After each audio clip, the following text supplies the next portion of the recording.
Всем привет! Продолжаю популяризовать народные, интересные, но пусть даже и недорогие японские машины на своем канале. Да-да-да, опять Nissan. Но, конечно, уже здесь акцент сделан на другом. Если тот Nissan, вот недавний мой ролик, был с акцентом на красоту и прилизанность, да, у него причем еще и работать, естественно, то это реально боевая машина. Поясню. Обычно все считают, что какой у нас есть такой знаменитый, недорогой, прям совсем недорогой универсал повышенной проходимости из японских стареньких машин. Это обычно Кариб. А я вам скажу, что не только. Вот есть менее известная и менее популярная модель, вот такой вот Авенир первого поколения, но реально с хорошим таким нормальным полным приводом. И причем не только дело в полном приводе, у него даже вот колеса, даже подвеска, все изначально заточено на реальное преодоление. Итак, ребят, первое поколение Авенира, это все-таки более утилитарный автомобиль, и действительно стоимость его на данный момент очень низкая. Просто листаните дром, можете различные вариации найти там от 50, как я уже говорил в других роликах, да. Ну и в среднем более-менее нормальные комплектации с нормальным состоянием будут в районе 100, 120, 130, где-то так тысяч. Ну вот сами подумайте, то есть можно, в принципе, за адекватные деньги взять машину, которую можно использовать, как я считаю, в первую очередь, как базу для такого, знаете, внедорожного, может быть, даже корча. Никаких заморочек нет. Единственный минус, что в большинстве случаев это все-таки карбюраторные автомобили, но этот вопрос в наше время решается более чем просто. Итак, значит, традиционно у большинства владельцев таких машин карбюраторный мотор 1.6. Чаще всего, да, особенно, да, неважно, там, передний привод, полный привод, чаще всего именно такой движок. Хотя это поколение важно тем, что, ну, в зависимости, опять же, от года выпуска, вы можете выхватить SR, легендарный SR20, даже вот представьте себе инжекторный. Но, опять же, будете пока искать, наверное, вечность пройдет, потому что такие машины все-таки обычно придерживают, которые с завода с более мощными моторами, там, под 140 лошадей. Поэтому, скорее всего, проще будет свапнуться на уже инжекторную вариацию двигателя. Тем более, что это делается без особых каких-то проблем. Практически все устанавливается болтон. Вот у нас здесь стоит уже инжекторный двигатель. Ну, сразу видно, что что-то тут поинтереснее, даже с катушками, вот представьте себе. То есть из всего практически, вот всех креплений двигателя необходимо было маленечко подкорректировать крепление только одной, по сути, подушки, и все готово. Кстати, я даже не знаю, что здесь может быть впоследствии окажется, поскольку у нас морда-то вообще турбо SR версии, да, вот смотрите, салютовская такая фейсятина, ну почему бы и нет. Кстати, капот тоже, я смотрю, не изначальный, вот это он с бугром, а был изначально, скорее всего, плоский. Это все вкладывается в довольно-таки адекватные бюджеты, то есть на данный момент машина была куплена за 100-105 тысяч, и еще 100 добавленные, она все еще стоит всего лишь 200 тысяч рублей. Офигенно себя ведет. Я вам даже покажу, что она даже занимала первое место у нас в соревочках там в иркутских. Кстати говоря, вот я вам сказал про то, что и в подвеске, и в колесах она с завода уже такая внедорожная. Вот прикиньте, у нее с завода идет 80-я аж толстенная, можно сказать, грузовая резина.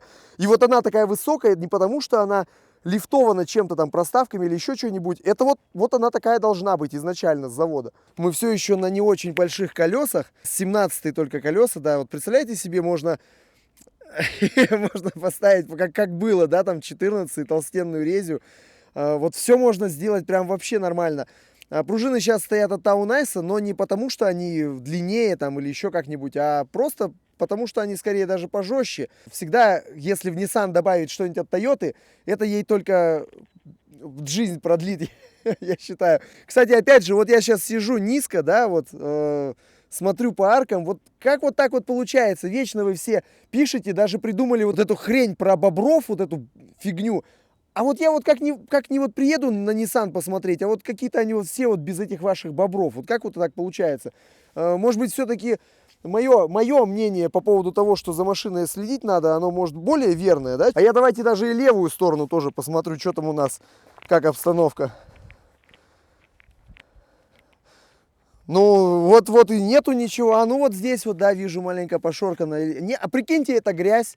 А вот эта грязь, это не то. На заднюю ось благополучно, беспроблемно ставится мост от минивенчика Prairie. Тогда появляются у машины дисковые тормоза. Я знаю, что дисковые тормоза с точки зрения вот внедорожности, они получше будут, потому что из них проще выковырить там, если что-то в них что-то попадает, чем из-под барабанов.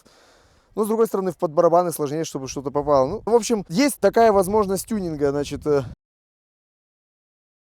Салон машины простой, тут, по сути, обсуждать нечего. Ну, нормально, давайте без всякого. Это нюансы олдскульной машины, да. Но есть нюанс по багажнику. У первого поколения багажник просторнее по литражу, чем у следующего поколения. У нас вот здесь лежит комплект грязевых колес, ну, со сложенными сиденьями. Здесь еще, мне кажется, еще парочку таких комплектов спокойно можно поместить. Годнота, что еще сказать? Вот они, тачки для жизни, елки-палки, вот они, тачки для жизни, которые чинятся там кувалдой в гараже, без всяких сложностей, стоят недорого. Я вижу некоторые элементы пацанкости, но пусть они будут даже. Все любые вольности допускаются, я считаю. Все, делай, что хочешь.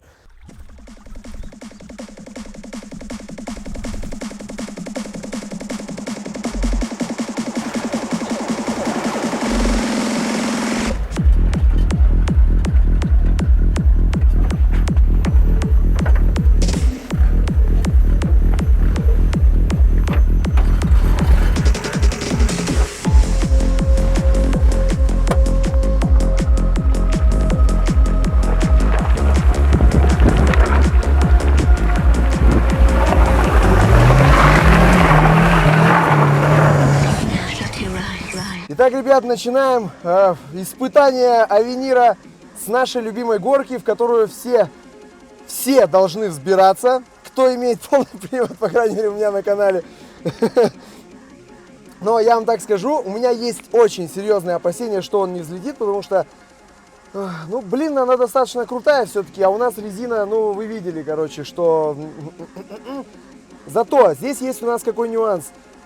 Полный привод раньше был с кнопочки. Да, вот такие вот дела в авенирчиках, был он с кнопочки. Но знаете, человеку, который постоянно на нем преодолевает, не понравилось, поэтому он воткнул полный привод с рычага. То есть у нас все жестко подключается теперь. Да, это такая модификация, возможно, требующая каких-то навыков, да, то есть абы как не сделаешь. Вот, но я считаю, что почему бы и нет, если эта машина не просто так для езды на работу, а реально используется для покатух. Это как бы годнота. Поэтому мы сейчас... Ой. У меня еще колеса сзади, я теперь опасаюсь, как бы они не улетели все. Ну что, прорываемся.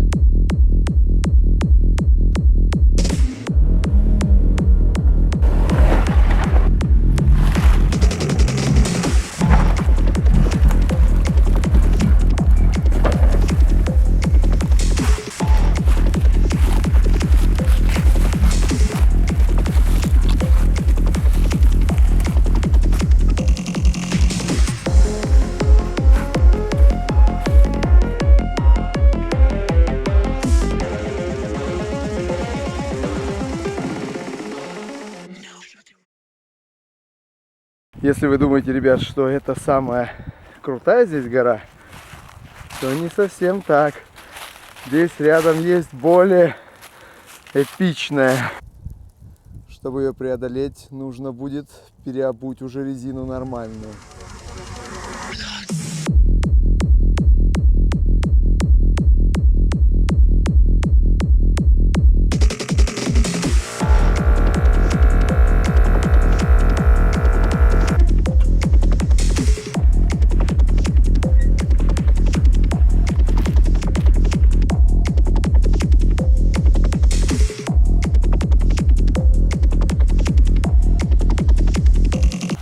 горку не залезал еще никто.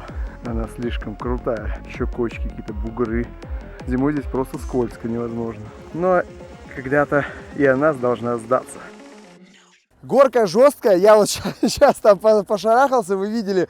Там как бы не слабо все. Поэтому я сам даже пытаться не буду. Я лучше сейчас порулю коптером, и мы сверху вместе с вами посмотрим, как получится или не получится взлететь в эту горуху.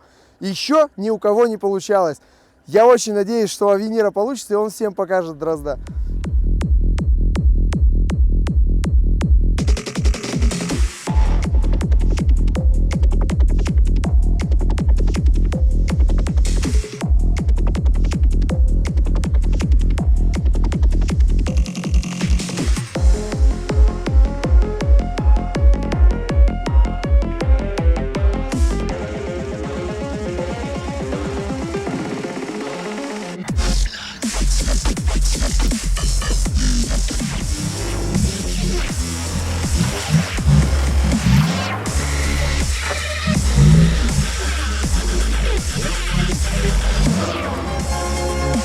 Воу-хоу-хоу!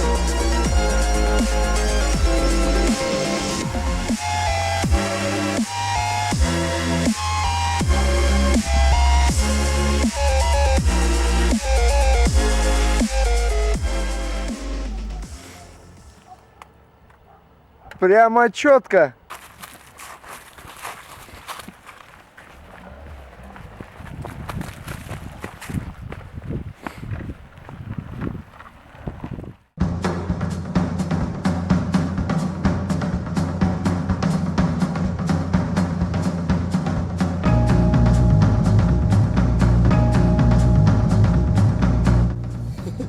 Я боюсь, а? Ну, конечно, как же без грязевых побед? Естественно. Сейчас попрем.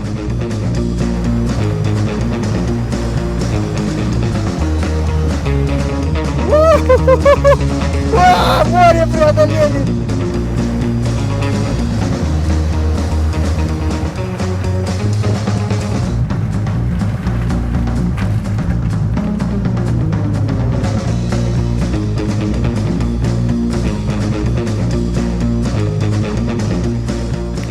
Вот вам, никаких вам крузаков не надо, да? Вот так вот, благодаря тому, что легкая, конечно, недостаточно мощности маленькая движочка, но реально японцы делают вещи. Вы что, забыли, что ли? Я думаю, я вам более чем наглядно показал, что Авенир в такой комплектации полноприводной, особенно в первом живучем поколении, вполне годится для создания тачки для покатушек.